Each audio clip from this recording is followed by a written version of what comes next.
Welcome, and thank you for joining us for another virtual conversation for the joy of talking and sharing ideas with the very best minds. I'd like to thank the Zaf McKinney Group at Morgan Stanley and LifeBridge Health for the financial support, and a big thank you for the Alexander Grass Humanities Institute for making tonight's discussion possible. This special event is dedicated to the memory of Robert Hiaasen and to the memory of his 4 colleagues at the Capital Gazette. They lost their life during the job that they loved the most due to a senseless and shocking killing on that tragic day in 2018 at the Capital Gazette, a local newspaper serving Annapolis, Maryland, and the region. Rob was the assistant editor and weekend columnist at the Capital Gazette and the dear brother of Carl Hiaasen, one of our esteemed guests. Tonight, we remember them all and celebrate their life with their friends and their family. Thank you.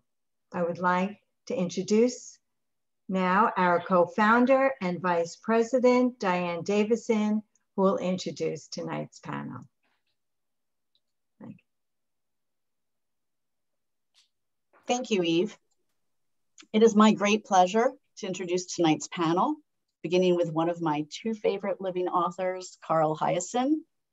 Carl is a New York Times bestselling author of over 20 books, 2 of which have been made into Hollywood films. His latest book, Squeeze Me, is another New York Times bestseller. Carl recently retired from the Miami Herald after 35+ years, with his final column on March 14th, issuing a warning for the future of print journalism and discussing the fact that most local papers are gasping for life amid cuts and closures. He is the recipient of numerous awards as both a writer and journalist, including the 2010 Ernie Pyle Lifetime Achievement Award from the National Society of Newspaper Columnists. DeWayne Wickham is not only the founder and dean of the School of Global Journalism and Communication at Morgan State University, but an author, journalist, and a founding member of the National Association of Black Journalists. DeWayne was awarded the Society of Professional Journalists' highest honor, the Fellow of the Society Award, in 2012. Wendy Benjaminson is the politics editor for Bloomberg News based in Washington. She is responsible for broad coverage of campaigns and elections and oversaw the news outlet's coverage of the 2020 presidential campaigns. Before joining Bloomberg in 2019, Wendy was Washington bureau chief for McClatchy Newspapers, a chain of local papers that stretches from coast to coast. Brian Stelter is the anchor of CNN's Reliable Sources and the chief media correspondent for CNN Worldwide. Prior to joining CNN, he was a media reporter at the New York Times. Brian recently published the New York Times best-selling book, Hoax: Donald Trump, Fox News, and the Dangerous Distortion of Truth. Our moderator for this evening's great talk is William Egginton, Decker Professor in the Humanities at the Johns Hopkins University, where he teaches literature, literary theory, and the relation between literature and philosophy. Bill is also the director of the Alexander Grass Humanities Institute at JHU, our partner for this evening's event. On behalf of our nonprofit Great Talk, I would like to thank Tashira Dingle from Johns Hopkins University for her much appreciated help and expertise in coordinating the technology logistics for this event. And now our moderator, Bill. Wonderful. Diane, thank you very much for the introduction.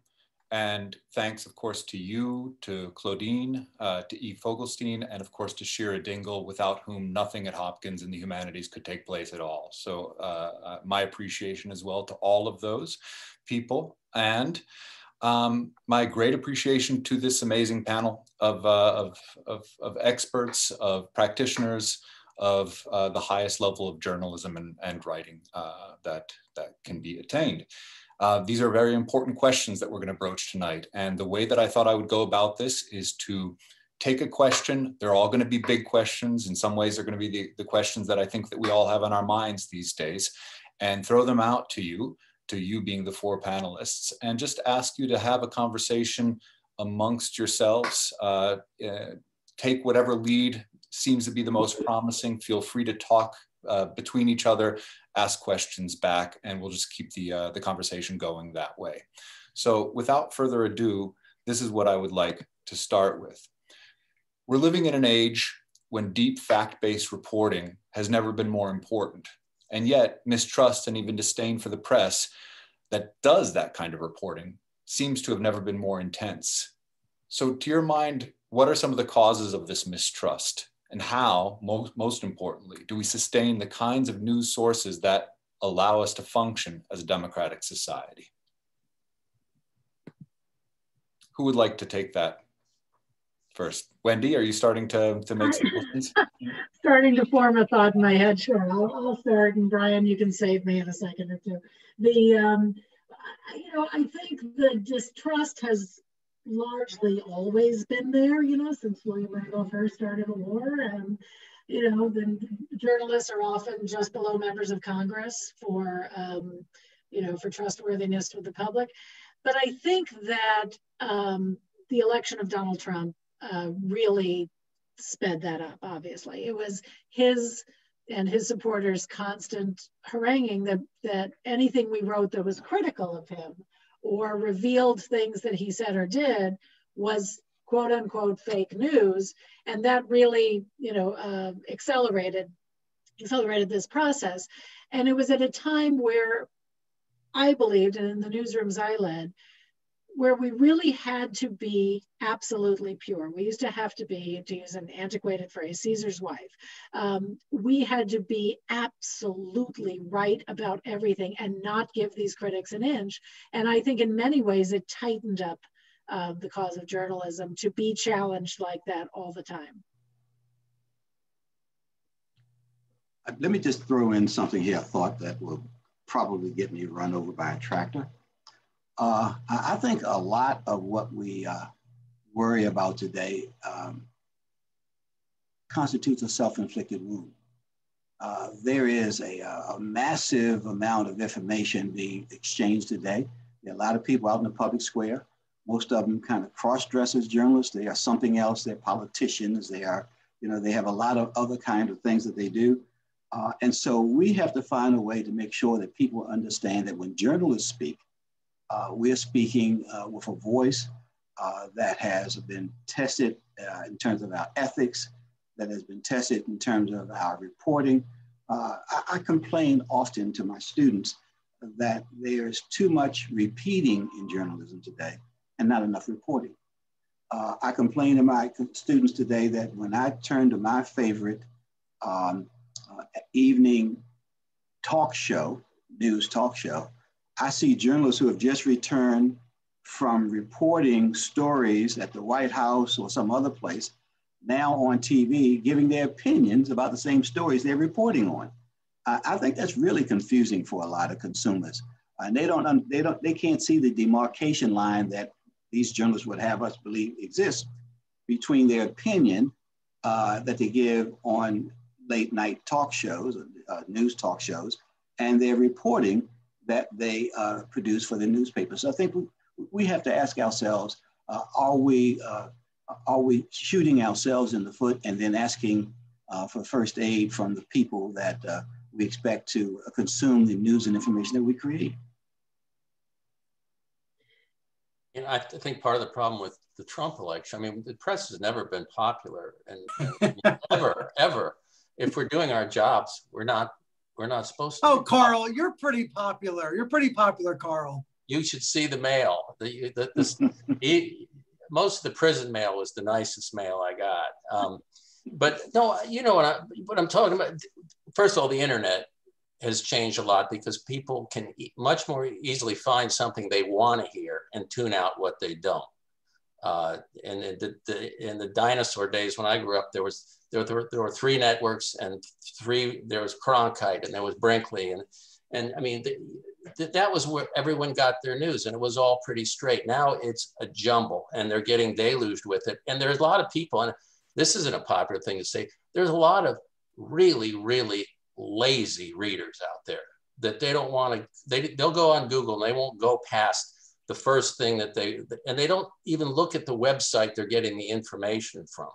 So these conspiracy theories are much easier to spread around than they have been before. And you just got people that don't try very hard to get good information. And I don't think it's our duty to necessarily wake them up and give them a primer on how to go through, pick reasonable websites, go to where their information is. We'll exhaust ourselves doing that because a lot, as we've seen by what happened January 6th, a lot of them don't give a rat's ass. That's a fact. I think we all agree that there were trends that were taking place for decades, especially among Republican leaders, to delegitimize the press, and that it came to a crest with President Trump. And there have been self-inflicted wounds by news organizations. I think these devices changed everything, these phones in our hands, because they opened the door to this environment where my mom's Facebook post, and I hope she's watching. I love my mom. She's in Damascus, Maryland.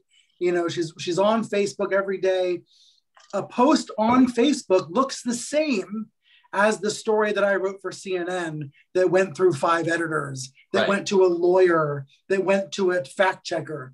And in that environment on our phones where it all looks the same, it's all flattened, and everything could be true and nothing is confirmed, I think it's incredibly confusing for people.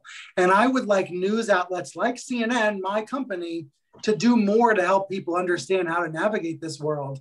But I also think you're right, Carl, that as much as we would like every news consumer to be triple checking stories and reading 5 versions of an account of what happened, that's unrealistic in this environment and a challenge going forward. And I think there's one other element is that we have become bifurcated ourselves, where you could watch Fox News because they reflect your views. And this is no criticism of Fox News. They are a conservative news outlet. There is MSNBC, where if you're a liberal, you can go to have your views confirmed.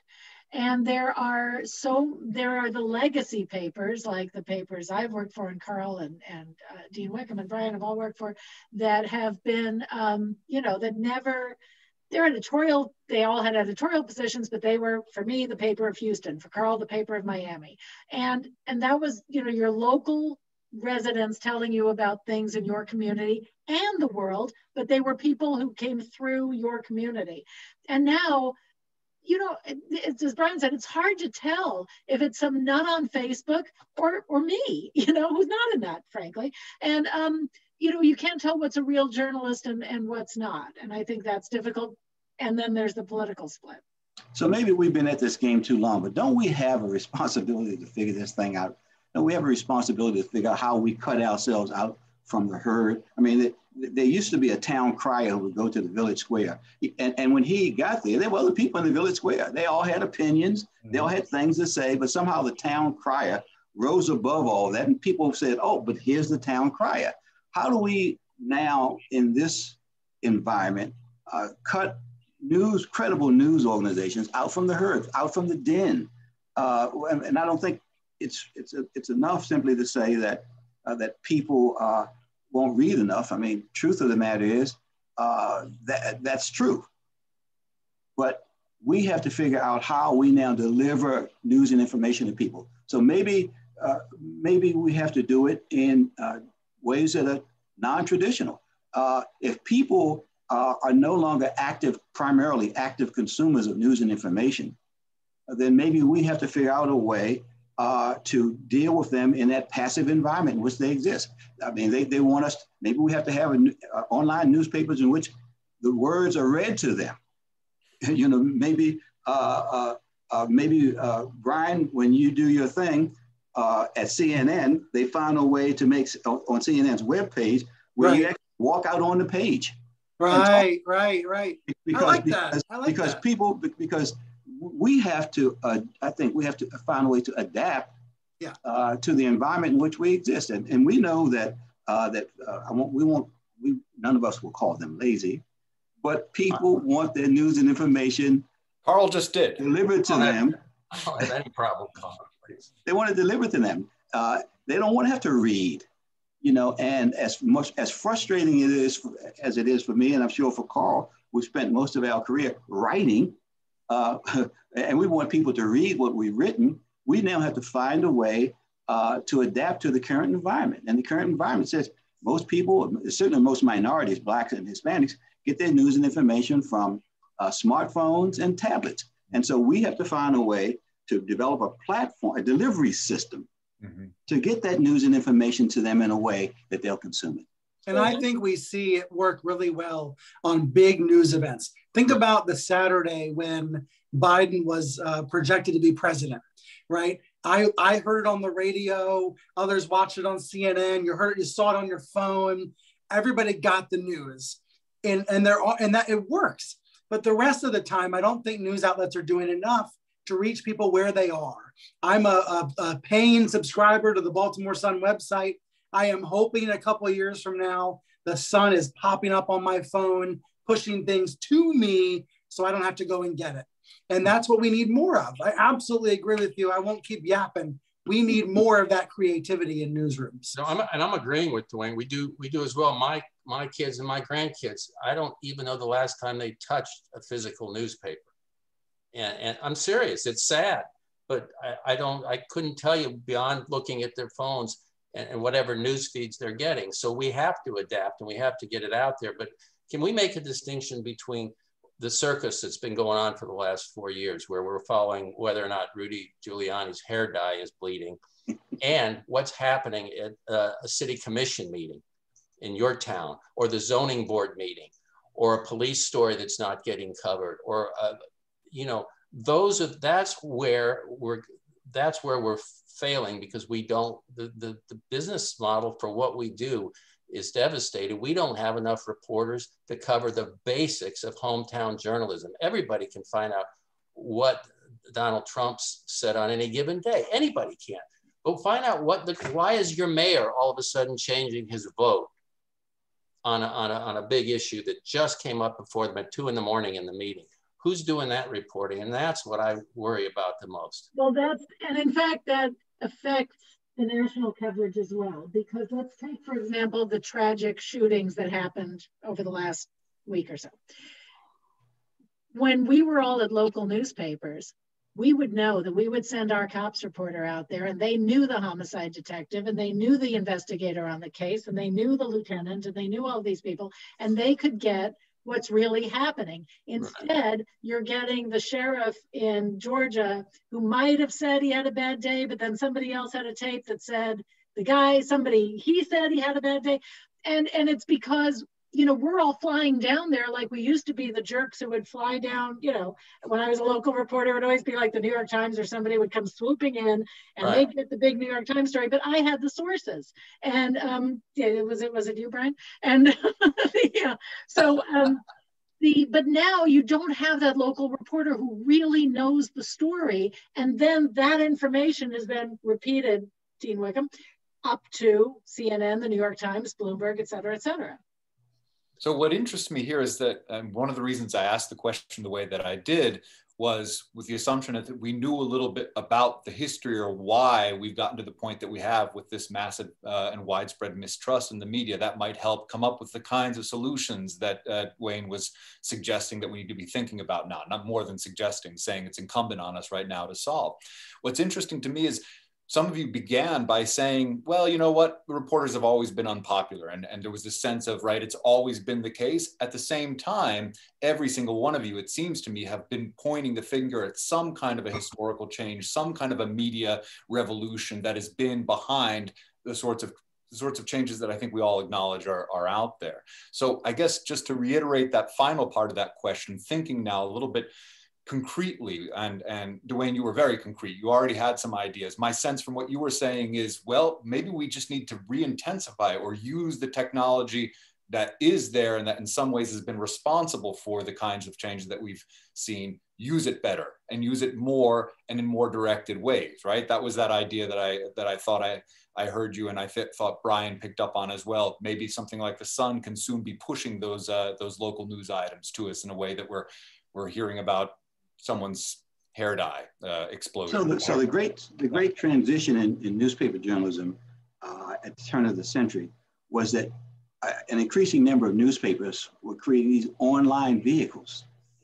They were putting newspapers online. Mm-hmm. And I thought, okay, if they're not reading the paper newspapers, why do you think they're going to read the online newspapers if that's all you're giving them is a newspaper online? And then we have to find more creative ways to deliver the content to people. And a part of it is just looking to see what works in terms of delivery systems. And people say newspapers are dying, and I say, okay, well, but news isn't dying. Mm-hmm. Right. There's never been a greater demand for news than they exist today. In fact, the demand comes from a broader cross-section of our society. Some of the poorest people, some of the most disenfranchised people have smartphones, and they use those smartphones to find information. And so there are vehicles out there that we can take advantage of if we can figure out how to master the delivery systems. We haven't done that yet. And actually, I think what DeWayne is pointing to is, I always want to call him Dean Wickham because I'm scared of him because he's the dean of a journalism. But mine works just fine. But I do think that is exactly where the problem went off the rails. We didn't figure out how to monetize, how to earn money from putting the paper online. We just thought, oh, well, this will be a toy that people will use, but they'll still subscribe to the paper. Right. And then we didn't have classifieds anymore because of Craigslist. And then we didn't have Sports Agate because of some sports site that I don't follow. And then there was there were all these other things that went on the internet, and we're putting our stories up there for free and wondering why we're not making money anymore. We didn't figure it out at the get-go, and I don't know how we can now fix that. Really? So I purchased a Alexa, right, the little device, and I talk to it all the time. And I got an email recently telling me, well, you don't have to listen to that voice anymore. You can buy other voices. And so I tried to buy Samuel L. Jackson. So everything that Alexa does now, Samuel L. Jackson will scream to me. And why did I buy Sam? He's a popular figure, at least in my thought processes. And I thought, wow, wouldn't that be wonderful for newspapers? And so if I pay 99 cents a month or whatever I pay for Samuel L. Jackson's voice on that Amazon device, might not it be possible for newspapers to get their top story read by someone of note? Maybe, I don't know who you might find attractive, but have one of them. We could get Keith Richards. I would want Keith Richards. See? And then you would listen to, so I think, as kind of frivolous as it sounds, in many ways, newspapers can be frivolous at times, but if you want people to pay attention to the content, let's find ways to voice it to them, because we know that we are a society of passive, not active consumers of news and information. Let me say the one thing that I would like to preserve from print newspapers. I was at the New York Times 2007, 2013. I knew back then my way to get promoted and to get noticed was to be on the print front page. And 10 years later, that has changed enormously. And my friends at the Times don't think about print. They're told not to care about print. But let me tell you something. Every Sunday morning, I'm preparing for my show on CNN, and I go to the Freedom Forum website, and I look at the print front pages across the country, Abilene and Albuquerque and all the rest, all the way A to Z. I want to get a sense of what's going on in the country, and there's no better way than the print front page. And some of them are lousy and lame, and they're done by computers, but some of them are really impressive.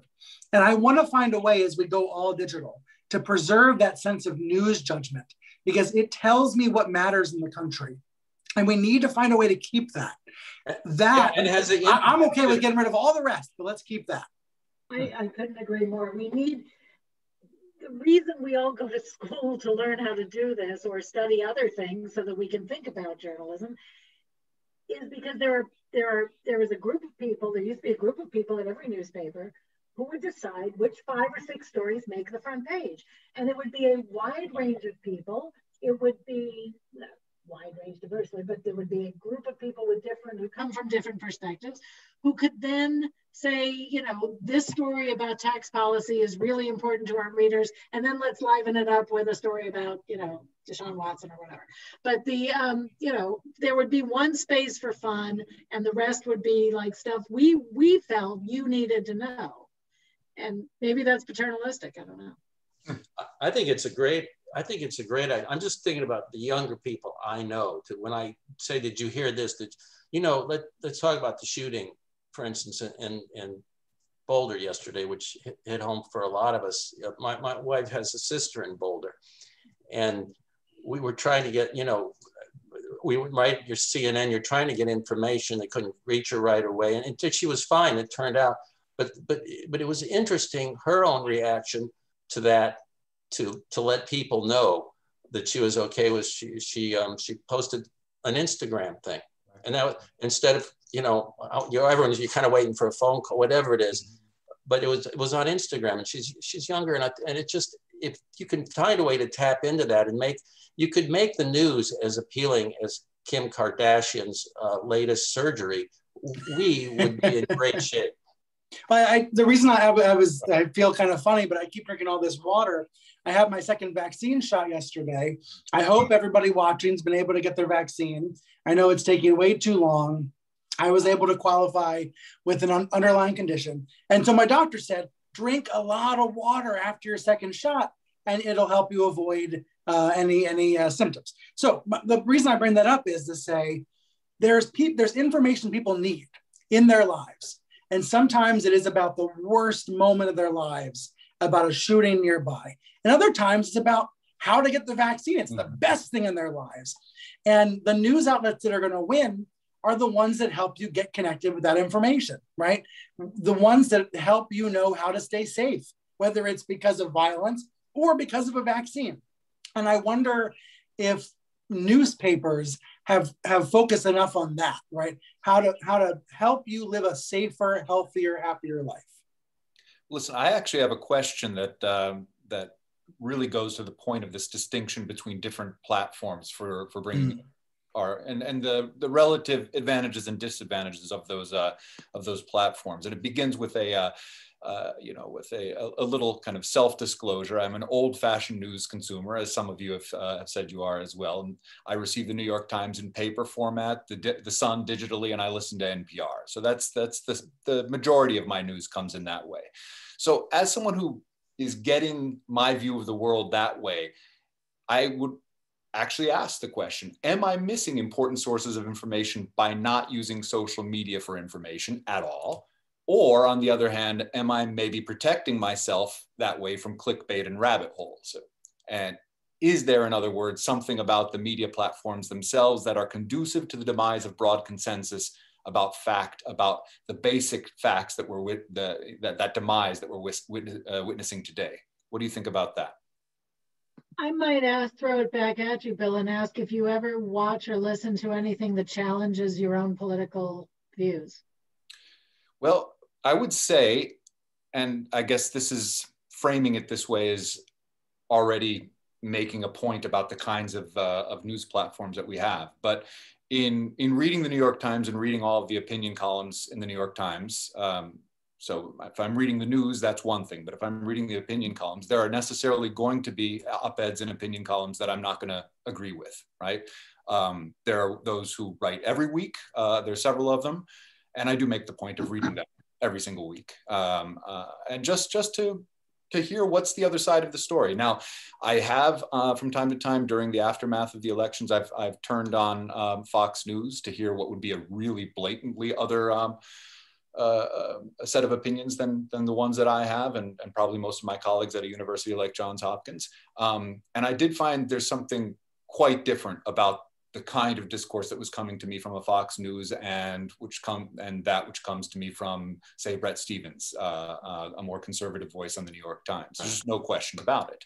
And I found one, Bret Stephens, I can listen to, reason with, and have kind of an internal conversation with. I cannot do that with a Tucker Carlson, for example. And whether that's a weakness on my part or not, that's a disclosure that I would have to make. That's his weakness. Sorry. So, you know, when I was a reporter at the Baltimore Sun many years ago, one of the things I discovered is that there is a world that exists beyond the 9-to-5 world that many of us inhabit. I mean, there are people who are out and about from about 10 p.m. to 8 a.m., not because they are coming home late or didn't maybe had too many drinks and just lingering about the streets. That is their world. You know, they're the people who are sleeping during the day because they work that night shift. And they go to the bowling league. They get off work at 2 a.m. and they go to have a bowling league that starts at 2 a.m. and goes to 6. And most of us don't know that world. And people in that world have ideas and opinions that we need to tap into. And by the same token, I think it's incumbent upon us, as painful as it might be, to listen to folks we don't agree with. And to flip over to Fox News or MSNBC, whatever the other side is for you, and sit through the things that pain us to try to, and to actually try to understand what they're saying and why they're saying it without calling them all idiots. Well, that's a tough task.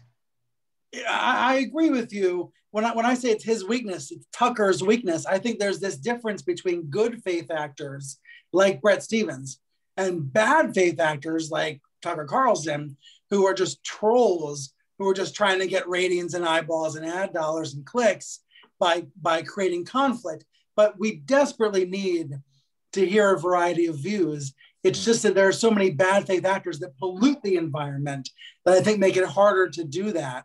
And you know, sorting them out is really difficult when they are pumped to you live on television. But I'll tell you, I mean, as someone who wrote about Fox News, there's a lot of people at Fox that find this equally frustrating and end up watching a lot of MSNBC because they are frustrated by the situation.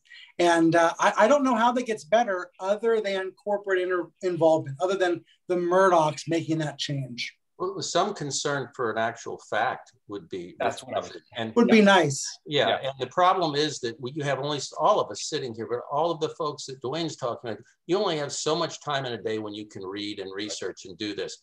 And after you see one Tucker Carlson, you see all of it, and also go back and look at some of his clips from 15 and 20 years ago, and he's just an actor, and he's you know, I mean, he's in a way he mirrors what Trump did.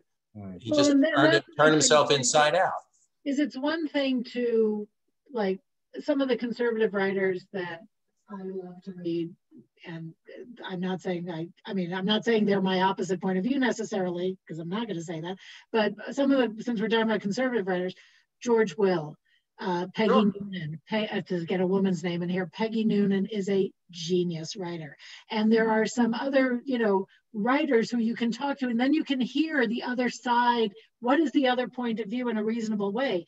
The trouble is, and this is going back to newspapers, they write for newspapers. And if you turn on, no disrespect, Brian, whatsoever, I love your show, but Tucker Carlson, Rush Limbaugh, and Coulter, they're saying things even they know is nonsense because they're trying to get, you know, more people to watch their show. It's entertaining. Hey, listen, I used to sit next to Kayleigh McEnany, so I understand what you're saying. So maybe what we need is a journalism truth commission. You know, this is not new. Back in the 1940s, Henry Luce pulled together this commission on freedom of the press. And he asked these folks to look at all these things that were concerning to the society. The nation at that point was thinking about passing laws to limit the First Amendment. And one of the phrases that came out, you probably have all heard this, they said in one of their conclusions that they found that it's not enough to report the fact truthfully. It's now time to report the truth about the fact. And so people say things all the time. We found that out with the Pentagon Papers, right? You know, all that came out of that. Until we got the release of the Pentagon Papers, we didn't get the truth about the fact about what was going on in Vietnam. So maybe what we need is a truth commission for journalism, to begin to dissect some of these things and to ask the question, can we just dismiss those irritating voices from the left or the right on TV in exchange for embracing someone in print on the left and the right, when we know that the voices on TV have a greater audience? They speak to more people. They influence more behavior, whether we like it or not. So I think we've got to figure out how we collectively ferret out the truth about the facts that they purport to give their listeners, their viewers, and have this journalism truth commission. But all during since the November election, the absolute falsehoods that were being perpetrated and spread around were well documented by all kinds of legitimate media. The information was there for the public that wanted to have it. There was no mystery to any of it. It was a charade from the beginning, and all of it's been written about to exhaustion, and yet you still have whatever the latest number is. Maybe Brian knows 34, 35% still believe the election was stolen. Mm-hmm. Now, I mean, Darwin would have something to say about that, but the fact is you could throw it out there in any format, any way you want to, and they're never going to budge from it. So it's hard to do in real time. Yeah. But if you create a truth commission that establishes some standards that we can generally accept from the left and the right, apart from any event that we are up close with. Just, we're past the election now. So now let's have the truth commission. And you ask the questions then, how do we validate a news story? How do we tell, because right now, the validation, I don't know how they validate these stories, because do we continue to rely upon unnamed sources, for instance? We all use them. And increasingly, when we disagree with people on the other side, it has a lot to do with them using sources that we can't identify, that we can't question. They go unnamed. And then when we do some of this really deep reporting that appears in the New York Times and the Washington Post even, sometimes those stories have unnamed sources. Now, I know that we want to accept their unnamed sources because we think that they've done great vetting, but we don't know. And so maybe we need to have a standard for both, for all sides in this. Well, Can I? We have going on. Wendy. I think maybe more transparency in the newsroom is a good idea because, for example, unnamed source vetting at most places I've worked is extremely rigorous. I don't have to go into all the details unless somebody wants me to, but it is not the reporter says, trust me. Mm-hmm. Believe me, that never happens. We don't trust them. So so it's an extremely rigorous process, but maybe to your point, DeWayne, media organizations need to be more transparent about our standards, that we actually do care about getting it right. We actually do care about getting to the truth, not just the facts. And there's a process for doing that. Did you ever meet an unnamed source who didn't have an axe to grind? Yes. Yes, I have. I'd like to meet that person. Yeah, because it's an unnamed source. Well, sometimes they're just afraid they're going to lose their job if they talk about it, or it's improper for them to talk about it, or, mostly it's fear of losing their job because they're not. And because they don't like what was happening. That might, and I'm not saying everyone who has an axe to grind is a bad actor. I'm just saying every unnamed source has an axe to grind. Yeah, some of them we find acceptable, some of them we don't. But the point is that they all do. And if there wasn't this poisonous campaign to destroy the American news media, mostly led by Trump and other Republicans, if there wasn't this attempt to delegitimize the American press, then these complaints would still matter, but they matter a lot less. I think we're at the point where we're not going to win over everybody, right? We're not going to win over the MAGA loyalists who go to Trump's physical rallies or who might go in 2024. Well, we might win over some of them. When I went to a rally in 2018, I feel like I won over a few of the crowd members, but not others, right? But I think there's a giant American majority in the middle who don't know that much about our practices, who don't ever care about political rallies, who are skeptical about the press, but would benefit from knowing one of us. And this is where the loss in local news is so damaging, I think. I think about the paper in Maryland that I grew up reading, the reporter Susan, who's no longer there at the Gazette, because the Gazette is gone. You know, Susan knitted the community together. People knew who she was. They saw her in town. What is the replacement for that? And if you know her, you know that journalists are not all the enemy of the people, and that anonymous sources are not just a bunch of BS try to trick you. How do we help there be more Susans? And that is where I get really, really frustrated. That's where I struggle. Well, but I wonder if the deeper and my light just fell. Sorry. If the deeper issue doesn't have to do with the way that we fund our news, and to go back to a point that Wendy was making before, if you have essentially an actor who's willing to say whatever he wants to say, as long as it makes his news, it brings in the millions in ultimately advertising, or in the case of Fox, they get the majority of their budget simply from being included on people's cable, whether unbeknownst or beknownst to them. But the point is, you become a big star. And essentially, what's the difference between being a reality TV star at that level and a so-called news anchor, if the entire funding model is essentially the television version of clickbait, which is the more clicks you get, the more people watching, the more that you're going to sell. Ultimately, the interest there doesn't become truth, it becomes selling. And is there a way, once that incentive is baked into the system, is there a way, in fact, to make truth the main selling point? It's baked into the system right now in a lot of local newspapers. They're doing the whole clickbait thing. They're tying reporters' salaries and raises and hope for promotion to that whole thing. And they have people making those decisions that have never gone out with a notebook in their pocket in their lives and covered a single news event. But they're sitting in a room somewhere saying, this is how we can monetize this. When you get to talk about funding, I'm not so worried about what Tucker Carlson makes. I'm worried about what's the budget of the Capital Gazette in Annapolis right now. Mm-hmm. But Carl, is this why? I'm sorry. Is this why the nonprofit move for the Sun and the Maryland Media Group is so important? Yeah, I mean, you want it to work. I think it's got to be a model everywhere, Brian, because I don't see any other way.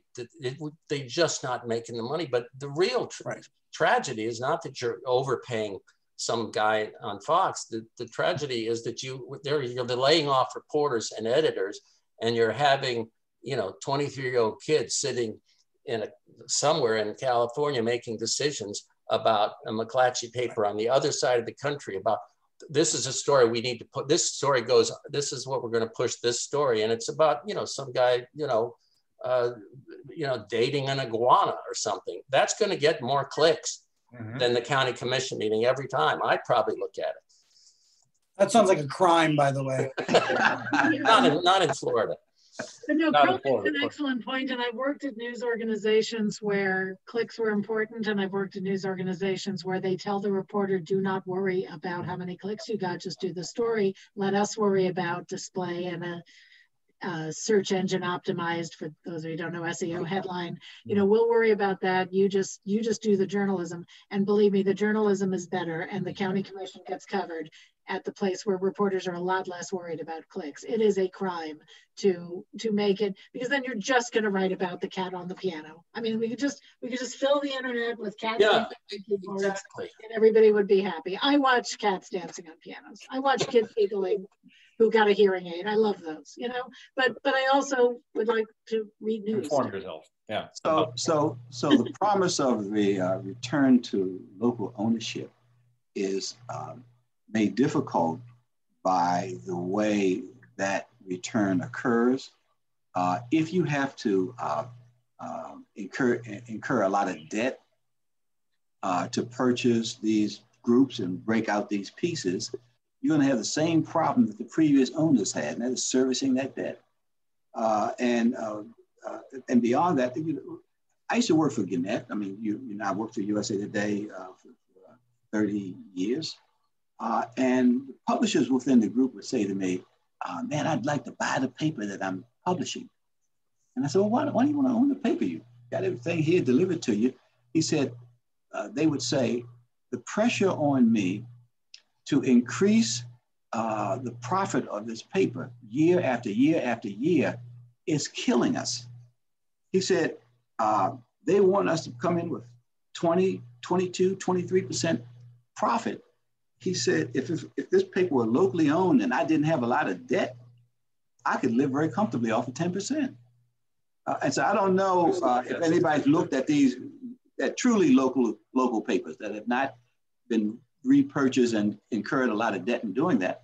You will probably find that there are more than a few successful papers that are very comfortable at 10, 12% of profit margin. Yep. But if the group that is attempting to buy the Baltimore Sun and now attempting to buy reportedly the entire Tribune group incurs the debt that will be necessary to make that purchase, I don't know that that ownership is going to be any better than the current ownership or the feared ownership that will take place if the hedge fund gets that group of papers. Would there be a distinction then in that case between nonprofit ownership and a for-profit model? They'll still have to service the debt that they used to purchase the group. Mm-hmm. And that's going to be difficult at those numbers.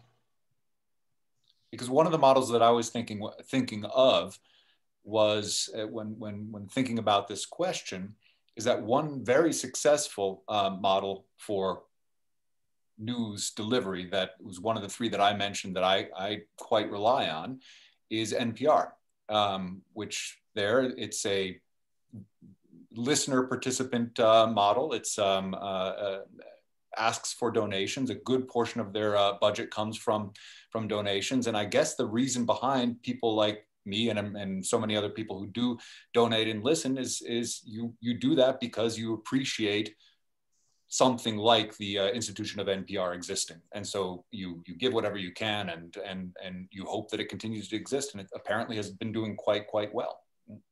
Yeah, and I believe a lot of the money also comes from some of the foundations, like the ones you hear about at the end of the shows. But so they actually kind of have a nonprofit plus donor model. And I wonder, maybe Carl, you would know, I mean, would a community contribute to a newspaper? I mean, they pay for the website. Yeah, not in the numbers that are, that's the question. I mean, because I think you're some of these frivolous things that we mentioned, sadly, that's our competition, the celebrity news, the tabloid stuff. And that's where our competition for their attention is. I don't know what the level of commitment as a community, especially a community like, for instance, South Florida, which is, it's not just diverse, it is impenetrable to even politicians who come down trying to figure out the idea that you get enough people coming together from all corners to support a newspaper or a news foundation. It just seems improbable to me. I'd like to think that spirit, but I think in a city, if you took one city, you take Baltimore, or you take Minneapolis, or you take places. I think it's easier to make that pitch, but in a place of great sprawl, and I include like LA, like Miami, which is just the sprawl and the sense of community isn't there. I mean, it is, but it's not in a way that I don't think you can galvanize that into a movement to let's save our newspaper or let's buy our newspaper. I just don't see that happening.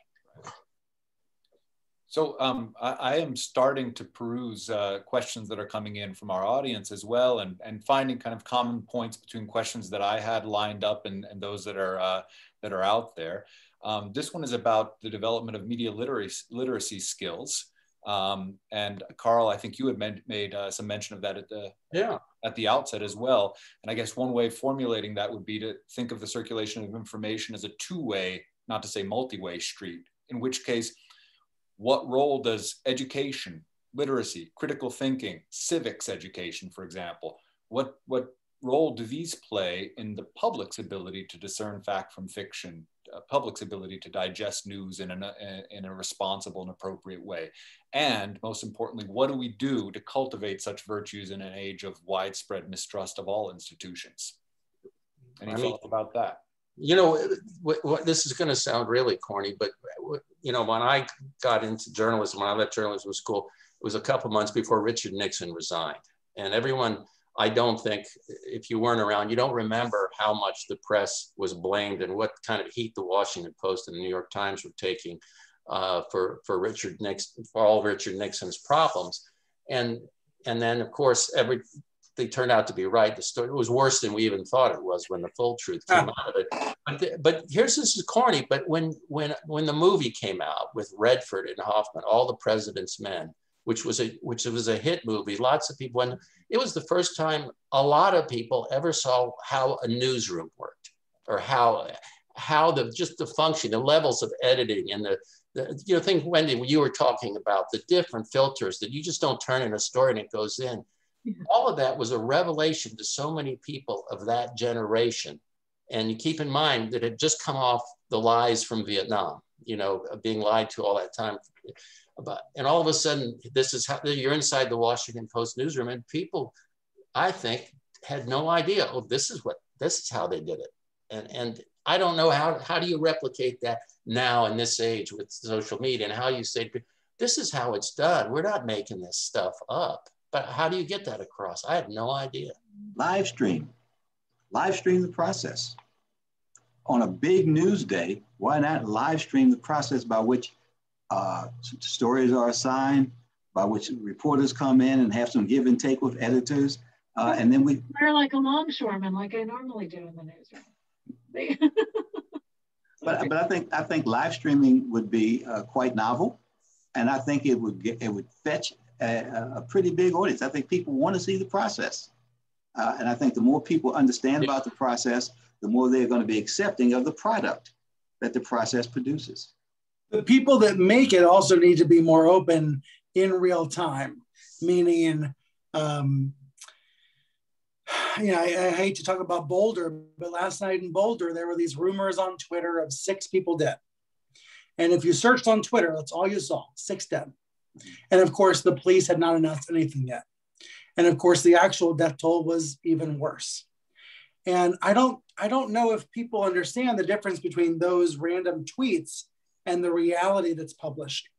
So I would suggest, and I say this, just as a random guy at CNN, not the boss, we need our news anchors and reporters and writers and bloggers to be saying, there are these unconfirmed stories on the internet. They are not confirmed. 6 dead might be hopefully 0, might be worse, hopefully is less. Like, acknowledge what's out there, acknowledge. So I always think about my brothers. My brothers work, they both work in Montgomery County. They're casual news consumers, right? They have their phones in their pockets, but they're never going to watch my show. They're like, I mean, hopefully, but like, they're not watching CNN hour by hour, right? But they soak up the news like a sponge. How can we help them know what is real versus what's a random Twitterer's comment? And I think a lot of that is incumbent on us. That's a live stream is the most kind of radical answer of let everybody in. But there's a lot of ways we can let people into the process and tell them what we don't know as well as what we know.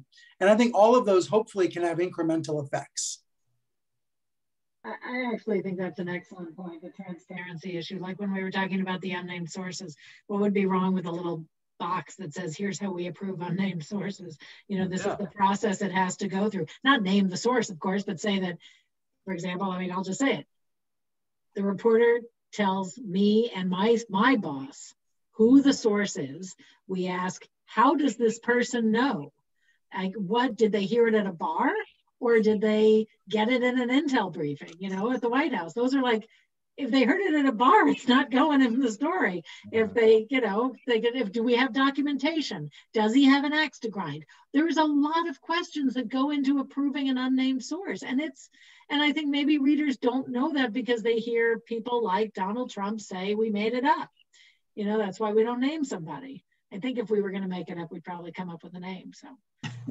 But this comes back around to the questioning of funding models or specific platforms or things like that. But and one of the questioners from the outside makes this point as well.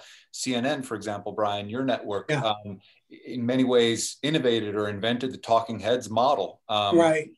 Because it needed to fill all that airtime. And so when we talk about the distinction between the times of Walter Cronkite, where everyone would tune in at the same time of the evening every night and get more or less whether they liked him or not, most people did, most people trusted him. And then you got the sense of, well, these are the facts, this is what occurred.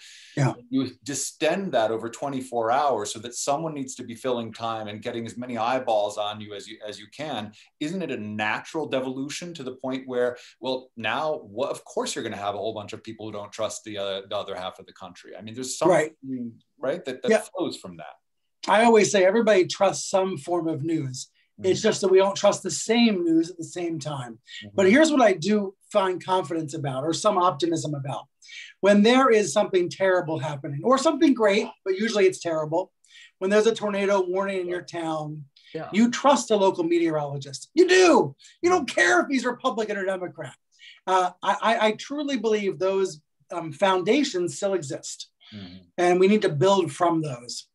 But the talking head format, I get it. What I say to my producers at CNN is, I want guests, talking heads, right, who will tell the truth.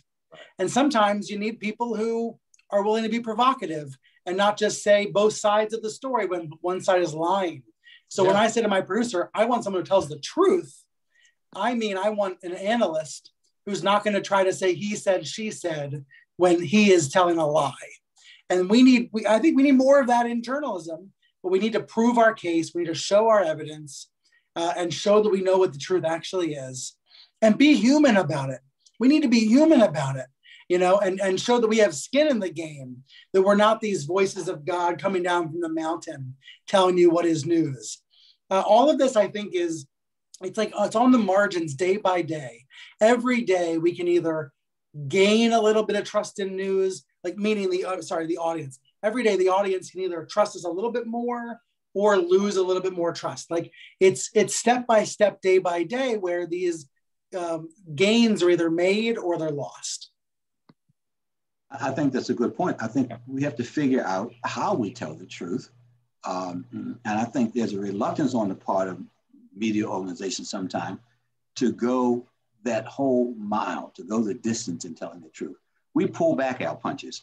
If Trump says he likes to grab a woman by her, we'll find a way not to say that because we think it offends people. And we ought to let it offend people. If a presidential candidate said it, we ought to let people offend. If a presidential candidate can get all of these evangelicals to support him, then we ought to let them question their own religious beliefs by giving him full voice, by letting him say on air completely what he said. And I just think that we do ourselves a disservice when we pull our punches in covering people who are offensive. And in doing so, we give people who want to accept them for other reasons, because maybe they're right on the issue of abortion or they're right on the issue of immigration. We allow them to take cover behind those things when he is offensive at the core of their religious beliefs. So I think that we should not pull back there. We should give it to him the way he says it. And I think we need to stop calling people, identifying people by popular social identifications like reality TV stars, when there's nothing real about what they do. It's unreality TV. His show is an unreality TV show. And we have to tell the people, because if you keep saying it's a reality TV show for all the years that we said that, then people think that what he deals with is reality. And there's no evidence that he dealt with anything that came close to reality on his TV show. And there's all kinds of so-called reality TV shows that are not real. And increasingly, these people are holding themselves out not only as entertainers, but as prognosticators. They want us to believe their political position or that they have more importance or they're more well thought out than anyone else because they're a reality TV star. So let's not accept the branding that is given to us. I remember when the media made the shift between calling people within the Democratic Party, We didn't want to call them, so we call them something else because the Republicans identified them in a different way. And when people struggled with abortion, those who supported abortion, those who opposed abortion, and then the opponents of abortion didn't like to be called opponents of abortion, so they rebranded themselves, and we accepted the rebranding. And I think journalists have to identify and qualify what these people say and what they do, and not accept their own identifications when they're used just to cover their position on an issue. So I just want to riff off that a little bit. Carl, a long time ago, you said something that has stuck with me all these years. You said that when you're at a city council meeting and there's a reporter there, and one of the city council members is wearing a gorilla suit, and they pass the budget, and you go to the bar afterwards, and the reporter is sitting there regaling everyone over his pint with the city council member who was wearing a gorilla suit. But then you read the paper the next morning, and there was no mention of the guy in the gorilla suit. It was just a boring story about the city council budget passing and how you could have gotten more readers. Do you remember this? You could have gotten more readers with if you mentioned the guy in the gorilla suit. I think what's happened is we may have gone a little too far, because what happens when we're talking about public policy is we're going for the guy in the gorilla suit because he's easy to quote and he's easy to demonize if we want to, and he's easy for other people to demonize. What we don't do, I think, is listen enough. Okay, so someone like Donald Trump or someone else who's more in the, ridiculous part of things says something outrageous, and we present that, let's just say about Republicans this time, we present that as the Republican point of view. I lived in Texas for 20 years. I speak Republican. There are a lot of very thoughtful, concerned, Republicans who believe in a different form of government than liberals do, but it's not crazy. It's legitimate. And the same can be said of Republican journalists who are talking about Democrats. We're not doing enough to listen to the reasonable argument because of the guy in the gorilla suit. I think. It's also hard when they're getting shouted down, when the reasonable people are getting shouted down. And not only that, but are getting persecuted in the social media for taking a position that's even a little bit more centrist or a little bit more reasonable. And that's what went on for 4 years. And I mean, it became harder to hear those people because they didn't speak as loudly or as often, and they were not in a climate that encouraged that. I mean, we also did this sort of beatification of Mitt Romney this year, like, oh my God, he said something, a Republican said something reasonable. Oh, it's Mitt Romney. But there are lots of people with reasonable disagreements on public policy that don't go to the Tucker Carlson, Rush Limbaugh extreme. But this brings up two sort of circulating problems that we've been touching on. Again, funding models. What are we incentivizing when we report, ostensibly reporting the truth, but often just reporting stuff that will get clicked on or re-tagged or everything else, retweeted. And of course, the other was that other question from early on, which is what are our expectations of the critical abilities of our audience? And how do we, as a society, foster the kind of educated populace that ultimately, from the very beginning, was thought of as necessary for self-governance, right? Without a certain fundamental level of ability to discern, at the most basic level, truth from lies, facts from fiction, figure out in common what something like evidence is. If you don't have that, it doesn't seem to me that it really, none of the rest of it seems to matter in a way, right? I mean, you have to have that. And of course, the news as an institution can help foster that, but it also depends on it in some ways having already been fostered. It depends on it already being there in a way. Maybe others will tell me that I'm too optimistic, but I think the vast majority of Americans saw that the former president was lying to them. And some folks voted for him anyway, for other various reasons. It would take another hour to unpack. And a lot of others did not vote for him because he was lying to them. And I think that gives me a weird sense of hope. It's odd, right? But it gives me hope that most people saw what he was doing.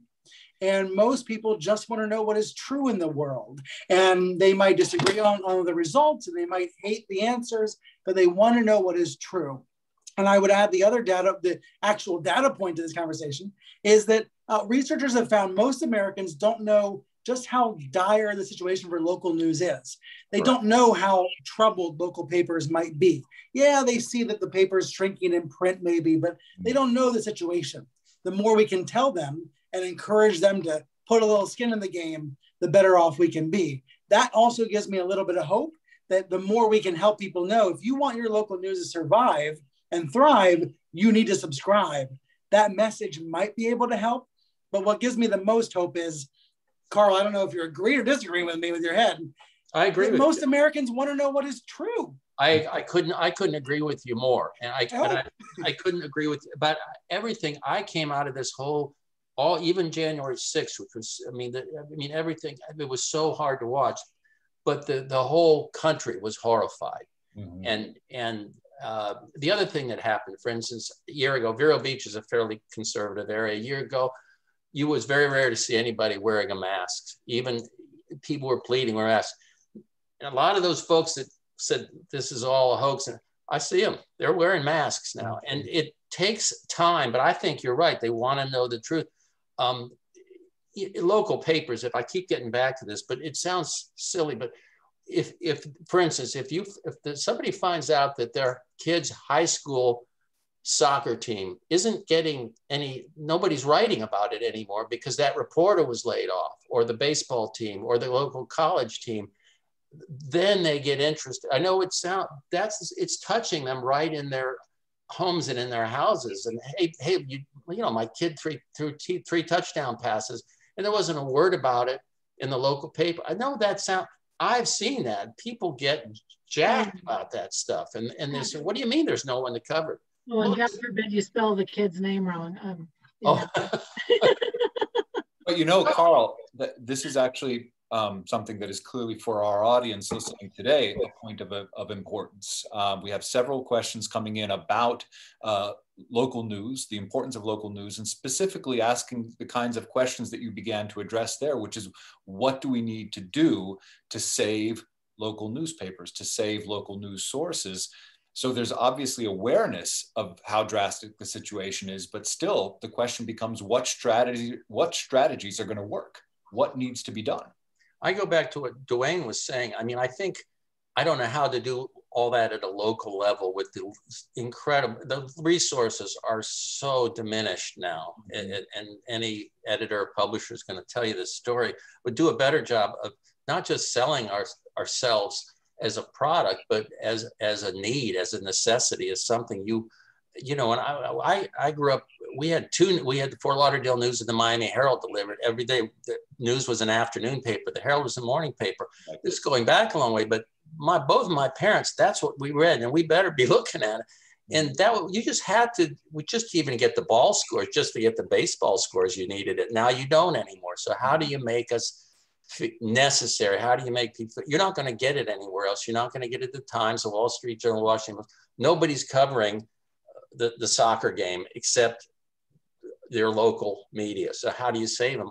I don't know, but I think if there's got to be a better way to make them feel like we can't lose that part of the community. We can't lose that information, that source of information. I don't have the answer how to do it though. Well, I think you do have the answer. I think you've already said, and Wendy's spoken to it, we have to cover local news. We literally have to go into local communities and cover local news. And I think by and large, most people aren't paying that much attention and that aren't desirous of that many stories about what's going on in Washington or in Beijing or in London. But they really want to know what's going on with their softball league, with their bowling league. They want to know what the neighborhood association is doing. They want to understand better what's going on with the school system that services their community. And I tell people all the time, my students, I taught a class at the University of Pennsylvania, and it was a class where people came in and they weren't journalism majors. And I said, why should you take this class? And they couldn't give me an answer. And I said, I'll tell you why. I said, because most of what you know and most of what you think you know about this world in which we live, you learn from media. What you decide to do about the house you buy, where you send your kids to school, what kinds of food you buy, the grocery stores you shop at, you're influenced in large part by the media you consume, either that you consumed it or someone else consumed it and then gave you that information. And so the more you become a critical consumer of media, the better off you are. And most people really want to be critical consumers of media. We don't give them the media they want. Really? Local papers would do a great job of being local papers. And leave it to CNN and Fox and the others to give you that national news that local people can't cover. And if you can just be local, use a broadsheet or a tabloid that gives them just local news, you'll sell a ton of those papers. And they're trying, I think. I mean, I know, and Wendy knows papers that are really trying, but it's, again, such limited resources, and you're trying to rebrand yourself, but it's true. You would, I mean, you know, while we're sitting here, I'm getting news feeds that, you know, that there's an accident on the Florida Turnpike that is affecting some exit out west of me, but it's it's from the local paper, and you know, they're shooting. I mean, so it's not that we don't know what we have to do. The question is, how do you make it so before it's too late, before it's gone? How do you get everybody interested? Can I inject 20 seconds of thought to that, which is public media models, taxpayer credits, funding from government is something that has to be on the table. Right. I know it's unpopular at times, but there have to be that has to be considered as part of the solution here, given how woefully inadequately the US funds public media compared to other countries.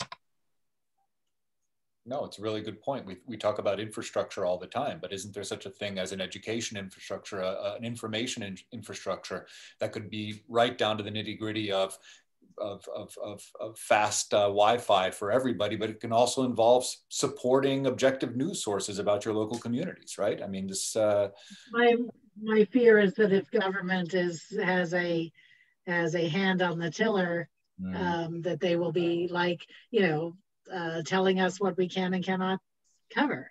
And that would be unacceptable. I do think you guys had a good point in talking about how local newspapers need to embrace being local.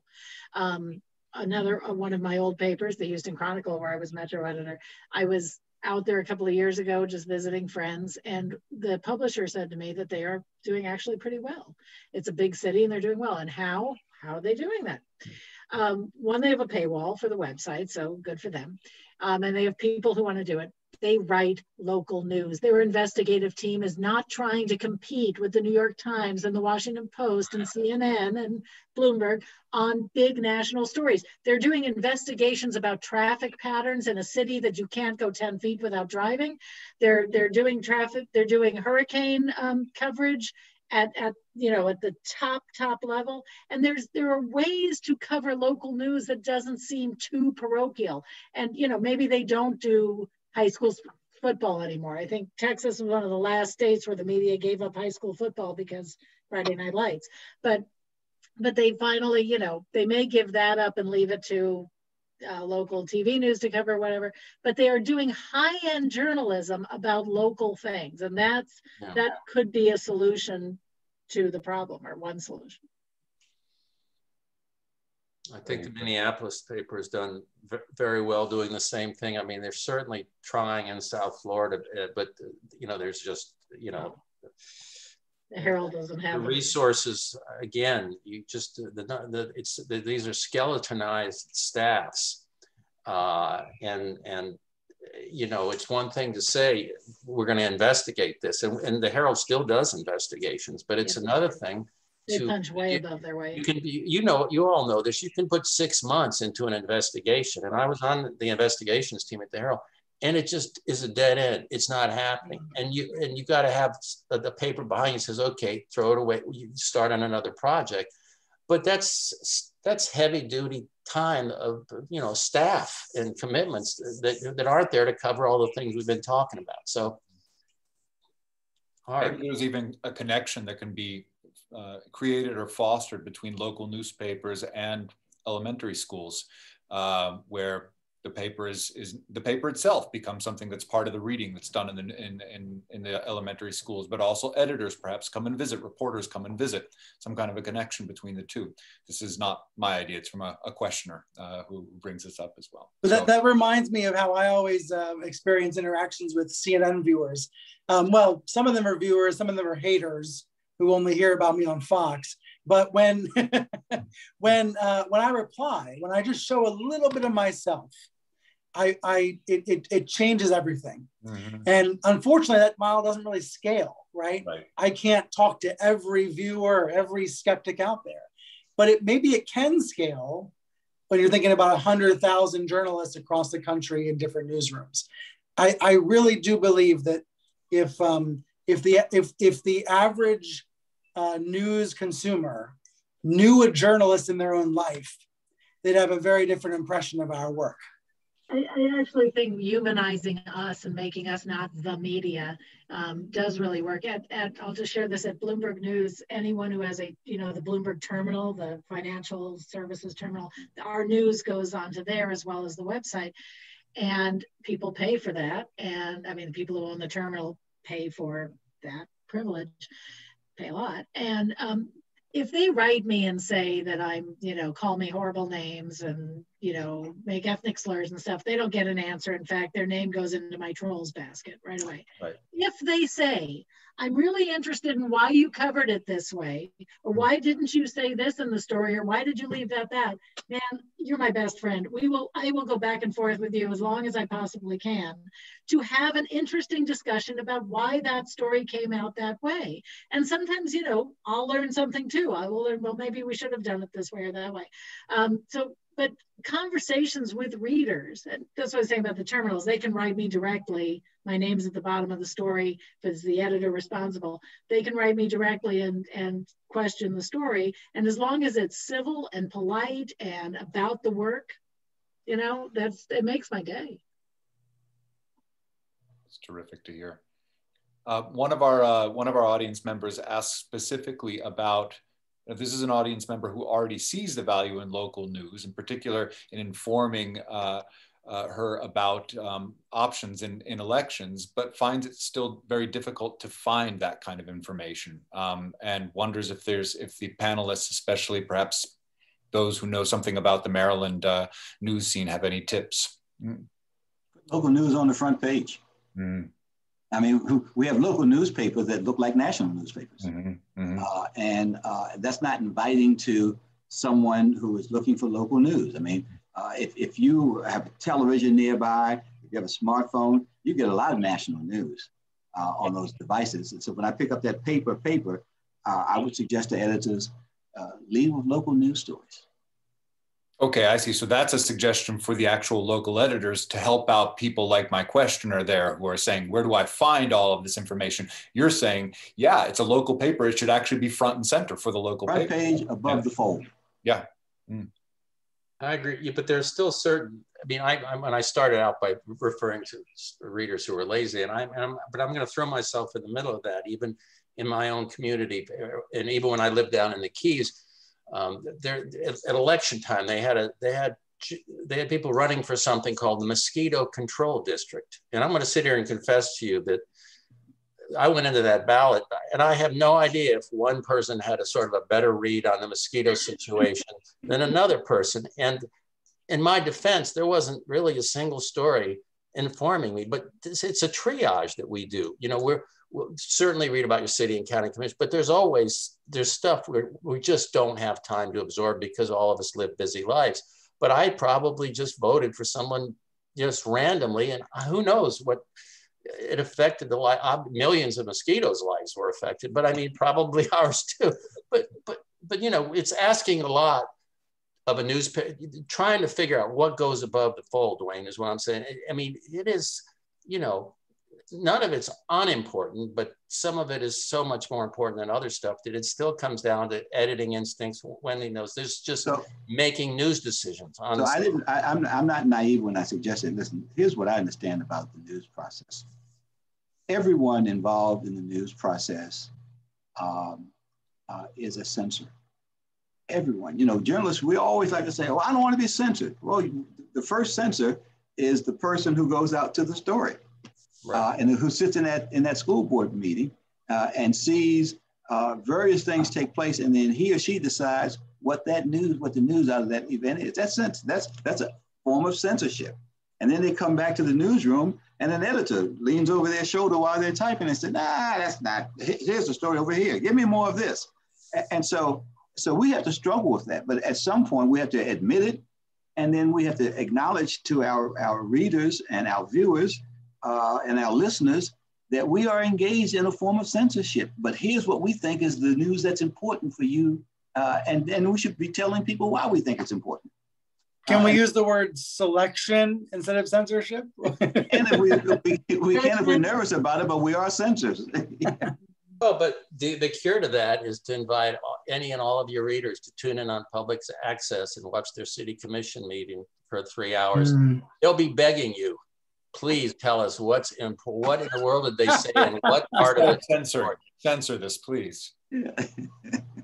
So listen, I'm going to start wrapping this up. And in order to do so, I'm going to invite the president of Great Talk, Vogelstein, to come back in to say a few final words. But before she gets here, let me just say my personal thanks to the four of you. It was really an enlightening, absolutely scintillating conversation. And it just felt like it went in a flash. So I thank you for not only just making my evening, but I'm sure the evening of so many participants here tonight.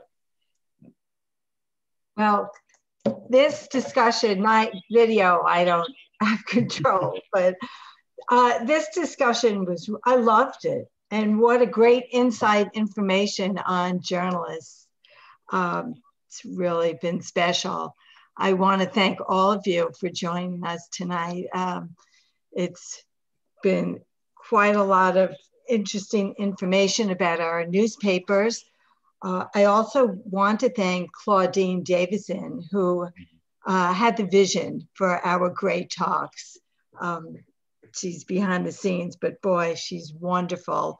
And I wanted to just mention that our Great Talk is a nonprofit 501c3.